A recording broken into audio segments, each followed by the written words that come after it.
저희가 계속해서 공동체에 대해서 나누고 있습니다. 첫 번째 우리가 말씀을 통해서 본 것은 어떻게 공동체를 우리가 세워가는가, 그것을 빌립보서 처음 2장 처음 부분에서는 다툼과 허용으로 하지 말고 겸손한 마음으로 해야 된다. 겸손한 마음으로, 그것이 곧 복음의 원리이고 또 은혜의 원리이다, 이런 말씀이었죠. 또 지난주에는 Who to follow, 우리가 예수님을 따르는 삶이 무엇인가, 우리가 정말 주님을 따른다라고 하는 증거는 우리의 삶을 통해서 다른 사람들이 예수님을 따르게 되는 것, 그것이 곧 증거라고 말씀드렸어요. 그것이 크리스찬의 삶이고 또 그들이 모인 곳이 교회이고 또 공동체입니다. 오늘 우리가 함께 나눌 것은, 그러면 이 공동체라고 하는 것은 무엇을 위해서 존재하는가? For what의 부분입니다. 오늘 한 절씩 우리가 살펴갔으면 좋겠는데요. 우리 12절 말씀 같이 읽도록 하겠습니다. 12절 시작. 그러므로 나를 사랑하는 자들아, 너희가 나 있을 때뿐 아니라 더욱 지금 나 없을 때도 항상 복종하여 두렵고 떨림으로 너희 구원을 이루라. 사도 바울이 지금 빌립보 교인들에게 뭐라고 하냐면, 내가 있을 때도 그렇지만 내가 지금 감옥에 있잖아요. 내가 없을 때에도 너희가 두려움과 떨림으로 너희 구원을 이루라, 이렇게 얘기합니다. 그러니까 그들이 신앙생활을 하는 데 있어서 사도 바울이 존재가 있던 없던 너희가 그 믿음의 길을 충실하게 가야 된다 얘기하는 것이죠. 여러분, 때로는 우리가 신앙생활 할 때 사람에게 필요 이상으로 의존하는 때가 있습니다. 사실 그것 자체가 건강하지 않을 수 있지요. 물론 우리를 가이드해주고 또 성경 말씀을 가르쳐주고 그런 존재들이 필요한 것은 사실일 수 있습니다. 그러나 그 사람 역시 우리의 의존할 존재는 아니에요. 저도 목회하면서 어떻게 하면 이 목사의 존재를 필요 이상으로 하지 않을 수 있을까, 그것을 고민할 때가 많습니다. 제가 예전에 이제 서울에 있을 때 한 번은 그 온누리 교회에서 그 저녁 예배 설교를 몇 달간 한 적이 있었습니다. 근데 그때 감사하게도 많은 분들이 와주시고 인원이 굉장히 많아졌어요. 그래서 이제 그 설교를 마치고 제가 주중 예배, 수요 예배 설교를 하게 돼서 그 회중들에게 인사를 하면서 보니까 이 설교자에 따라서 막 예배 드리고 막 옮겨가고 막 이런 게 그렇게 좋아 보이지 않고, 설교자에 따라서 우리의 예배가 달라지면 안 되겠습니다. 그런 얘기를 하면서 그 따라오지 말라고 제가 얘기 드린 적이 있습니다. 그래서 그 다음 주에 이제 수요 예배를 드렸는데 진짜로 안 따라오신 거예요. 그래서 한편으로는 조금 섭섭한 마음이 들긴 들었지만 그래도 의미 있는 것이었다, 이렇게 스스로를 위로한 적이 있습니다. 여러분, 우리가 신앙생활 하는 데 있어서 더 중요한 것은 우리가 하나님 앞에 서는 것입니다. 그리고 하나님의 뜻을 구하고 하나님의 뜻을 따라가는 것입니다. 그래서 이 너희가 구원을 이루라라고 하는 것은 그 구원의 주체가 뭐 사람이다라고 얘기하는 것이 아니라, 내가 없지만, 사도 바울이 없지만 너희가 주도적으로 자발적으로 자생적으로 신앙생활을 유지하고 또 앞으로 나아가야 된다, 그런 의미이지요. 여러분, 때로는요, 좋은 설교나 좋은 교회가 우리의 신앙의 위기가 될 수도 있습니다.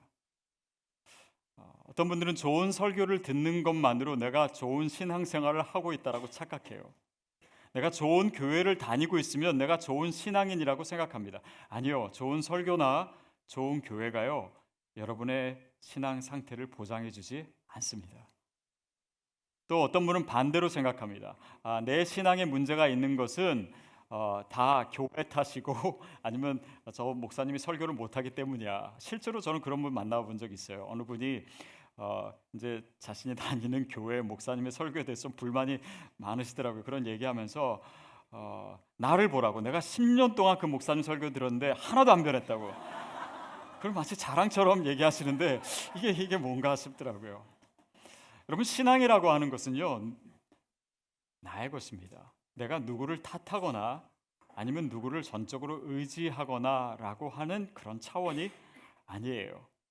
그래서 너희가 내가 있을 때나 없을 때나 너의 구원을 두려움과 떨림으로 이루라. 사도 바울이 그렇게 얘기하고 있는 것이죠. 특별히 너희 구원을 이루라라고 하는 이 표현이 오늘 우리가 집중해서 생각해 봐야 되는 것입니다. 구원을 이루라라고 하는 것은 구원을 우리가 쟁취해야 된다, 아니면 구원을 우리가 노력해서 뭔가를 얻어야 된다라고 가르치는 것이 아닙니다. 사실 지금 이 말을 듣고 있는 사람들은 빌립보 교회 성도들이에요. 그들은 이미 믿고 있는 자들입니다. 그러니까 구원을 이루라라고 하는 것은 좀 다른 의미이죠. 영어 성경에 보면 work for your salvation 이렇게 얘기하지 않고 work out your salvation 이렇게 얘기하고 있습니다. 의미인즉 구원을 살아내라라고 하는 것이에요. 그 구원을 받았으니 이제는 시작이 되었으니 더 앞으로 전진하라라고 하는 의미에서 구원을 이루라라고 얘기한 것입니다. 그렇다면 구원을 이루라라고 하는 그 구체적인 의미는 무엇인지 우리가 생각해 볼 필요가 있습니다. 먼저는 구원을 이룬다라고 했을 때 이것은 내가 구원받았으니까 죽어서 천국 간다 이런 의미를 넘어서 오늘 내 삶의 현실 속에서 그것이 무슨 의미인가, 그 현실에 기초한 믿음이라는 것을 생각해야 됩니다. 이 구원이라고 하는 이 소조라고 하는 단어는요, 단지 우리의 영혼에 대한 이야기를 할 때만 쓰이는 단어가 아닙니다. 우리의 영혼뿐만 아니라 우리의 육체, 또 우리의 생활, 우리의 삶, 우리의 현실, 우리의 사회, 경제 이 모든 부분에도 구원이 임해야 됩니다. 그렇기 때문에 크리스찬은 그냥 현실의 삶에는 별로 관심이 없고 영원한 나라에 가야지라고 하는 그 목표만 가지고 살아가는 존재들이 아니에요. 여러분, 우리가 살고 있는 이 땅은 예수님께서 육신을 입고 오신 땅입니다. 그분이 일하신 곳이에요. 하나님 나라가 이곳에서 이루어진다라고 하는 것을 선포하시고 이 땅에서 일하셨습니다. 그렇기 때문에 크리스찬에게 있어서는 그 영원한 나라도 중요하지만 오늘 우리가 발을 내딛고 있는 이 현실 자체도 하나님의 공간이라고 하는 사실을 기억해야 됩니다. 어거스틴이 쓴 책 중에 굉장히 유명한 책이죠. City of Gods라고 하는 신의 도성이라고 하는 책이 있습니다. 여기서 얘기하는 것이 두 가지 도성이에요. 하나는 하나님의 도성이 있고 하나는 인간의 도성이 있다. 그래서 이 도성 중에 어디에 여러분이 충성을 바칠 것인가 이런 질문을 해요. 근데 이것은 사실 우리가 오해하면 안 되는 것이 우리가 크리스찬이니까 하나님의 도성에는 충실하고 인간의 도성에는 별로 관심 없어도 된다라고 하는 것이 아닙니다. 이 책 자체가 쓰여진 이유가 있어요. 왜냐하면 그 당시에 크리스찬들이요 로마 사람들로부터 공격을 많이 받았습니다. 왜냐하면 크리스찬들이 현실에 관심이 없기 때문에 크리스찬들 때문에 로마가 약해졌고 그래서 그 주변의 야만족들이 이 로마를 공격한다. 그것을 비난하기 위해서 사람들이 이제 크리스찬들에게 얘기를 하니까 그들을 이제 크리스찬들을 보호하고 또 변증하기 위해서 쓰여진 책이 바로 신의 도성입니다. 다시 말하면 우리에게는 영원한 나라만 중요한 것이 아니라 오늘의 이 현실이 하나님이 일하시는 공간임을 선포하고 인정하고 또 거기서 우리가 어떻게 살아갈 것인가, 그 질문이 우리에게 중요하다라고 하는 것이죠. 또 한 가지는 너희 구원을 이루라라고 하는 이 의미에는 우리의 삶이 구원의 기초에 있어야 된다라고 하는 것을 얘기하고 있습니다. 우리가 잘 아는 무신론자, 때로는 회의론자라고도 얘기하죠. 니체가 한 유명한 말을 우리가 잘 알고 있습니다. 신은 죽었다. 신은 죽었다. 근데 이 말의 의미는요, 니체가 연구를 해봤더니 하나님이 없다라고 하는 것을 증명해냈다라든지 아니면 그가 존재론적으로 하나님이 정말 계신가 안 계신가를 연구해서 결론적으로 나온 이런 얘기가 아닙니다. 그는요, 당시에 크리스찬들을 봤어요. 목사의 아들로 태어났지만 당시 사람들, 특별히 크리스찬들이 행동하고 있는 것들 그리고 교회의 모습을 보면서 당신들의 삶을 봤더니 하나님이 안 계신 것 같다. 그가 교회를 바라보면서 생각했던 것이 바로 그 내용이었습니다. 교회가 교권주의에 빠지고, 그리고 크리스찬들이 믿지 않는 사람들이랑 똑같이 행동하고, 그들도 여전히 욕심이 많고, 그런 걸 보면서 정말 하나님이 계시다면, 너희가 구원받았다면 똑같은 목표와 똑같은 가치관으로 살지 말아야 되는 거 아니냐. 그러나 똑같이 사는 거 보니까 나에게 있어서의 결론은 하나님은 죽었다 밖에 없는 것이 아니냐. 그것이 그의 논리였어요. 짜라투스트라는 이렇게 말했다라고 하는 이 책에서 니체가 말한 것을 제가 좀 인용해 왔습니다. 뭐라고 썼냐면 이렇게, 나로 하여금 저들이, 크리스천들을 얘기합니다. 저들이 말하는 구세주를 믿게 할 생각이라면 저들은 한층 더 아름다운 노래를 불러야 할 것이다. 우리의 노래 실력을 얘기하는 것이 아닙니다. 우리의 삶을 얘기하는 거예요. 그리고 그 구세주를 따르는 제자들이, 저와 여러분들이 한층 더 구원받은 자들처럼 보여야 될 것이다. 왜냐하면 그의 눈에 보기에는 크리스찬들이 구원받은 것처럼 보이지 않았기 때문이에요. 그래서 너희 구원을 이루라 라고 얘기하는 것은 너희가 구원받은 자로서 살아라, 그것을 보고 싶다, 그 증거를 우리가 봐야지만 우리가 너희가 믿는 하나님을 믿을 수 있겠다라고 하는 단지 니체 한 사람이 아니라 이 시대적 요청이 있었던 것입니다. 그리고 그 요청은 오늘도 계속되고 있어요. 또 구원을 이루라 라고 하는 이 말의 의미에는 우리의 신앙 자체가 개인적인 것이 아니다라고 하는 의미도 있습니다. 구원을 살아낸다라고 했을 때요, 살아낸다라고 하는 것은요, 우리의 삶 자체가 다른 사람들과 늘 연결되어 있습니다. 그래서 다른 사람의 영향을 받기도 하고, 우리도 다른 사람에게 영향을 주기도 합니다.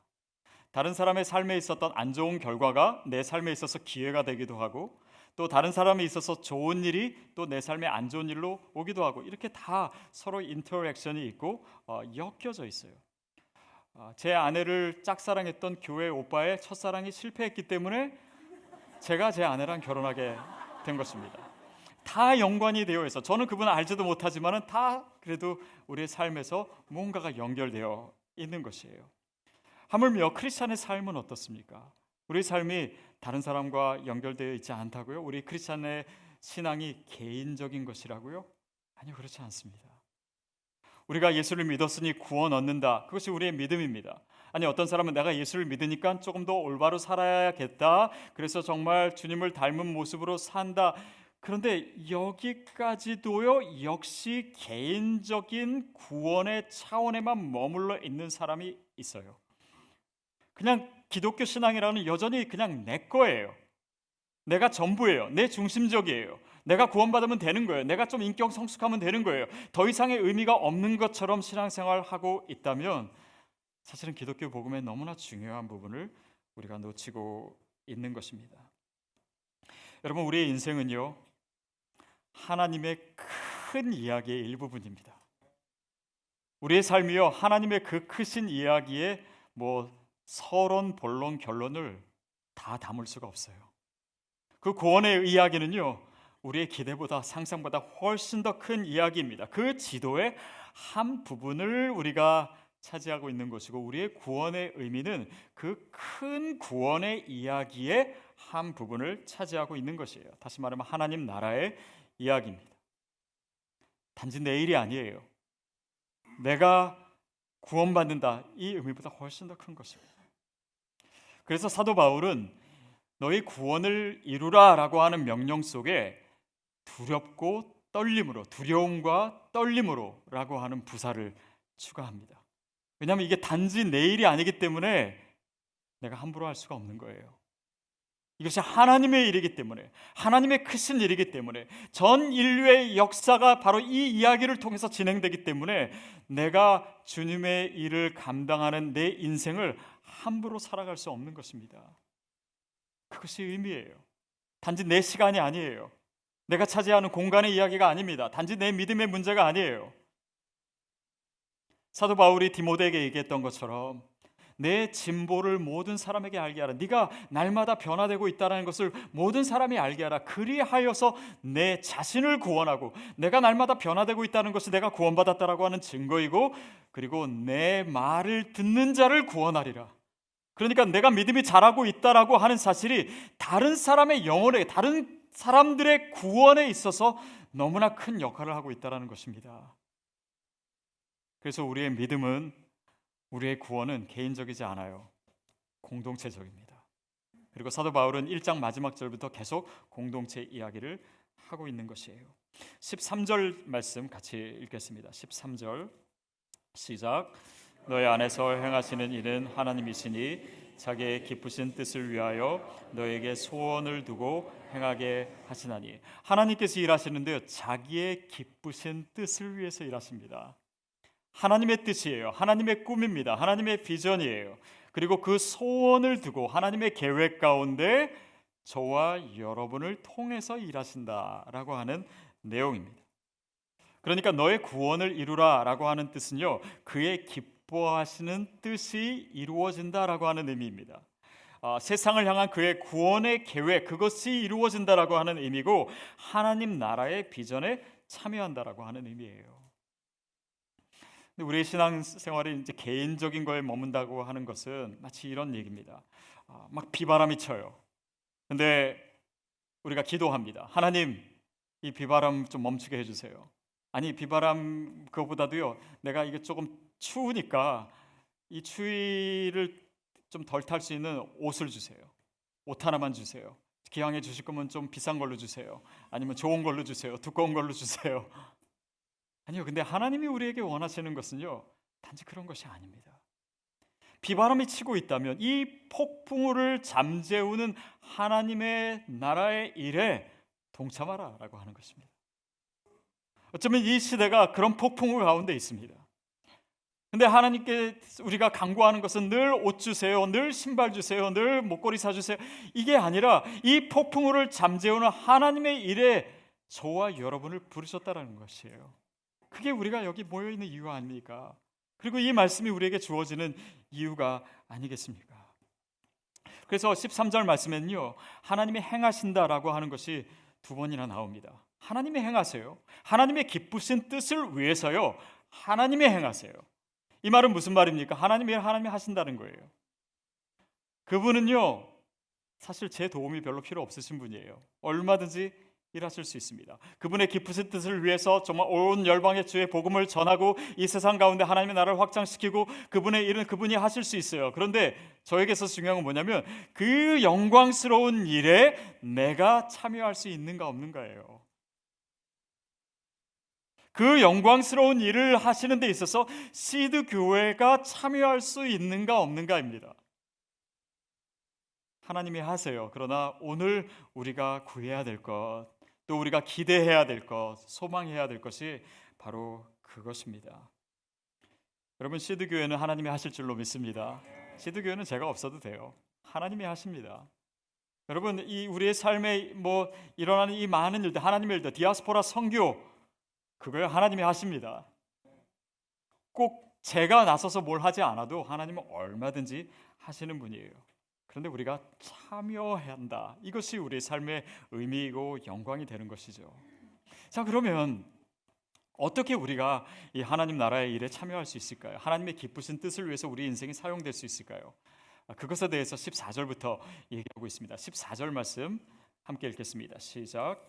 모든 일에 원망과 시비가 없이 하라. 원망과 시비가, 모든 일에 원망과 시비가 없이 하라.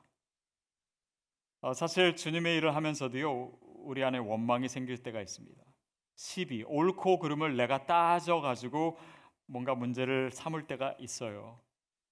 근데 사실 그 상황을 가만히 보면요, 정말 하나님께 문제가 있는 것이 아니라요, 모든 것을 내 중심으로 볼 때 원망과 시비가 생기더라고요. 제가 처음 온누리교회에서 사역할 때 15년 전입니다. 그때 저는 아마 그때 막 들어온 교육자 중에서는 나이도 좀 많은 편이었고, 그리고 나름 목회 경력도 있었고 공부도 했고 그렇게 해서 왔는데 아무도 저를 알아주질 않는 거예요. 그러니까 제 마음에 조금 의식적이든 무의식적이든 불만이 생기기 시작했어요. 이 교회에 대해서 조금 비판하는 마음도 좀 생기기 시작했어요. 근데 좀 있다가 이제 교회가 저를 조금 인정해 주는 것 같으니까요. 그 불만이 싹 사라지더라고요. 이게 뭔가? 이게 뭔가? 우리가 얼마나 자기중심적인가? 그래서 우리가 원망과 불평이 있을 때 그것을 살펴봐야 됩니다. 이것이 내가 인정받지 못해서 그런 거 아닌가? 아니면 모든 것이 다 내 중심적으로 돌아가야 된다라고 생각하는 거 아닌가? 내 생각대로 돼야 된다고 생각하는 거 아닌가? 하나님의 뜻과 하나님이 하시는 방법보다는 원망과 불평과 이런 시비로 주님의 일에 참여하기보다는 오히려 그 일을 방해하는 것은 아닌가 생각해 볼 수 있습니다. 두 번째는 15절 말씀인데요. 15절 같이 읽겠습니다. 시작.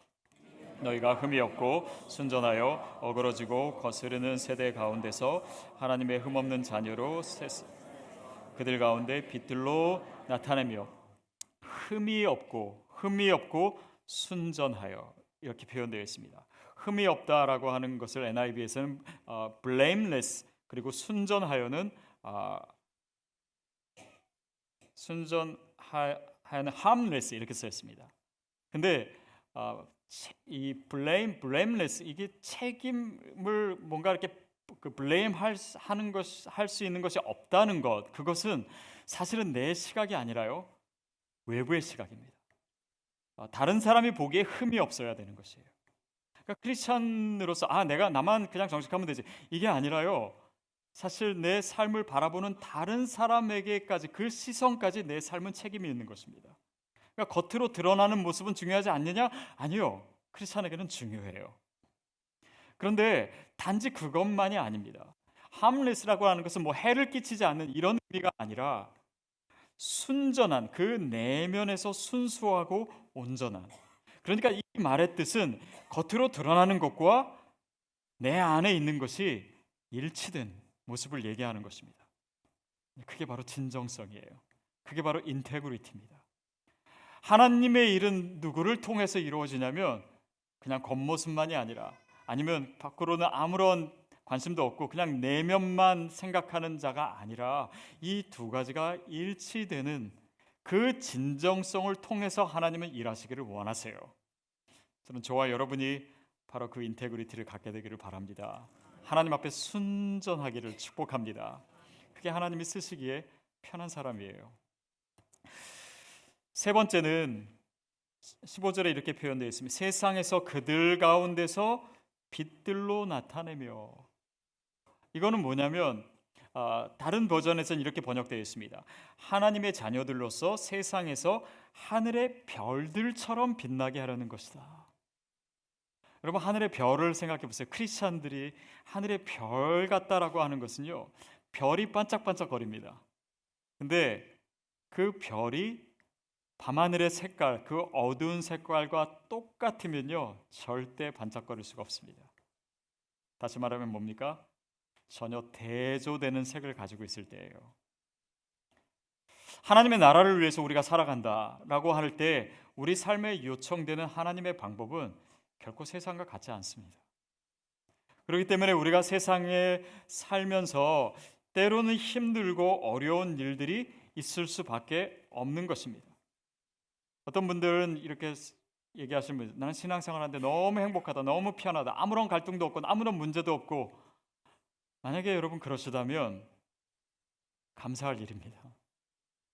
그런데 혹시 내가 그렇게 편한 이유가 다른 사람과 전혀 구별되어 살지 않기 때문에, 세상과 똑같은 목표, 똑같은 방법으로 살기 때문에 갈등이 생길 일이 없고 문제가 생길 일이 없고 손해갈 일이 없고 그런 것이라면 오늘 우리의 삶에 다시 돌아가야 돼요. 여러분 크리스천으로서 우리에게 주어지는 삶의 무게를 감당하셔야 됩니다. 이것이 여러분의 삶에서 얼마나 힘든 일인지 여러분이 잘 아십니다. 그러나 작은 일이라도 거기서부터 달라지지 않는 한 빛을 비추는 일은 할 수가 없는 거예요. 그래서 오늘 우리에게 요구되는 이 거룩과 정직의 요구에 여러분 삶으로 응답하시게 되기를 축복합니다. 증인된 삶을 포기하지 마십시오. 때로는 손해가 있고 어쩌면 어려움과 핍박이 있을지라도 감당해야 되는 것이 크리스찬의 삶이기 때문입니다. 왜냐하면 우리는 그저 마음속으로만 진리를 믿는 사람이 아니기 때문입니다. 진리를 살아내야 되는 사람이기 때문이에요. 단지 우리는 구원을 받은 자로 있는 것이 아니기 때문이다. 구원을 살아내야 되는 자로 있기 때문이에요. 저와 여러분에게 이 말씀이 우리의 삶의 실체가 되기를 축복합니다. 16절 말씀입니다. 16절 시작. 말씀을 밝혀 나의 다름질이 헛되지 아니하고 수고도 헛되지 아니하므로 그리스도의 날에 내가 자랑할 것이 있게 하려 함이라. 생명의 말씀을 밝혀. 여러분, 말씀을 밝힌다라고 하는 것은 무슨 의미입니까? 이것은 그냥 설교하는 목사들에게만 해당되는 말일까요? 아니, 그렇지 않습니다. 우리 삶을 통해서 그분의 말씀을 밝혀내기를 원하세요. 그 말씀은 우리에게 주어진 성경 말씀이기도 하고 또한 예수 그리스도가 곧 하나님의 말씀입니다. 예수 그리스도를 드러내고 밝히게 되기를 주님께서 원하시는 것입니다. 결국 그런 삶이 무슨 삶일까요? 이 말씀을 살아낸다는 것입니다. 우리가 주일날 설교를 듣고 이 설교 내용을 다시 MC에 가서 나누고 그리고 두 가지 질문을 하면서 거기에 초점에 맞추는 것이 무엇입니까? 우리가 말씀을 어떻게 살아낼 것인가? 말씀을 들었는데 그냥 듣고 끝나는 것이 아니라 이 말씀이 오늘 내 삶에 구체적으로 어떤 모습으로 나와야 되겠는가? 그리고 그것을 보면서 사람들이 저 사람들은 정말 말씀을 살아내는구나. 크리스찬들은 그냥 아무것도 안 하고 자기네끼리만 잘 지내는 줄 알았는데 이 말씀이 그들의 삶의 실체가 되는구나 라고 하는 것을 드러내는 삶이에요. 하나님의 말씀이 정말 살아있구나. 그럴 때 그들이 고백할 수 있는 것이 신이 죽었다가 아니라 하나님이 정말 살아계시는구나. 하나님의 말씀이 살아있고 운동력이 있는 거구나. 저들의 삶을 보니까 하나님의 말씀이 정말 역사하는 능력이 있구나. 그것을 고백하게 하는 것입니다. 그게 바로 생명의 말씀을 밝히는 것이에요. 이것을 위해서라면 내가 여태까지 힘들고 고생한 이 사도 바울의 모든 수고와 내가 감옥에 있는 것과 이 모든 것이 헛되지 않고 내가 주님 앞에 섰을 때 자랑할 것이 있겠다. 이런 고백입니다. 그런 삶이 저와 여러분의 인생의 자랑이 되기를 축복합니다. 그 사도 바울의 마음이 오늘 우리의 마음이 되기를 주님이 원하세요. 특별히 빌립보서 말씀은 기쁨의 서신이라고 하는데요. 우리 17절 18절에 기쁨이라는 얘기가 참 많이 나와 있습니다. 우리 같이 17절 18절 읽겠습니다. 시작. 만일 너의 믿음이 재물과 섬김 위에 내가 나를 전제로 드릴지라도 나는 기뻐하고 너희 무리와 함께 기뻐하리니 이와 같이 너희도 기뻐하고 나와 함께 기뻐하라. 너희의 어떤 믿음의 재물과 섬김 위에 내가 나를 전제로 드릴지라도. 전제가 뭐냐면 개역개정에서는 관제라는 단어를 썼습니다. 그것은 제사를 드릴 때 제사를 다 드리고 나서 마지막에 붓는 포도주를 의미해요.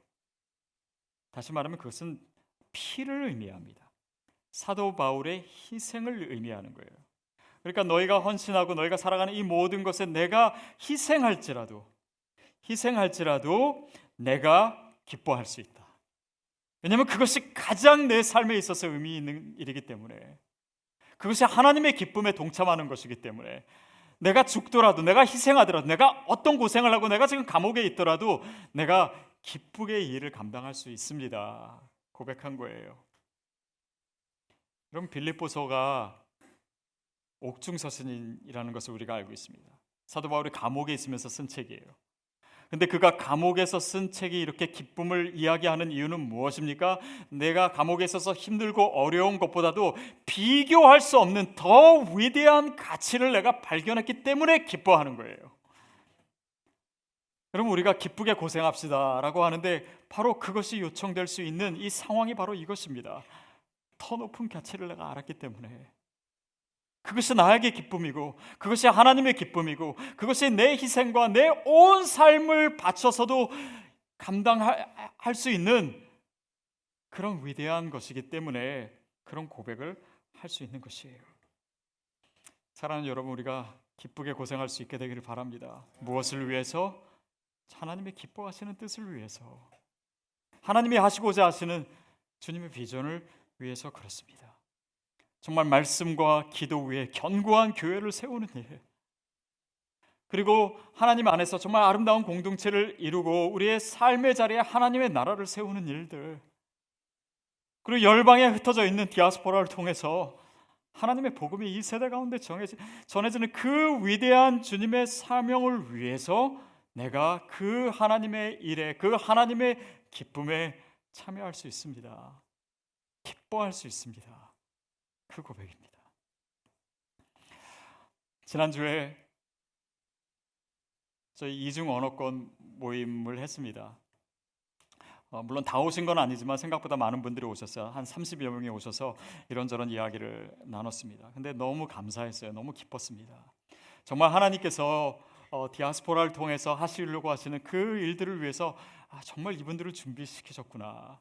또 이분들 마음에 예전부터 그 비전과 사명을 가지고 있는 분들이 오신 거예요. 그래서 정말 하나님이 준비하셨구나 했습니다. 마지막에 제가 그런 얘기 드린 것이 기억납니다. 이 디아스포라를 통해서 정말 열방에 흩어져 있는 하나님의 사람들을 세우셔서 이 한인 디아스포라를 통해서 주님께서 복음을 전하시는 이 비전은 저의 것이 아닙니다. 저는 사실 1.5세도 아니고 이민교회의 비전을 가지고 디아스포라의 비전을 가지고 미국에 온 사람도 아닙니다.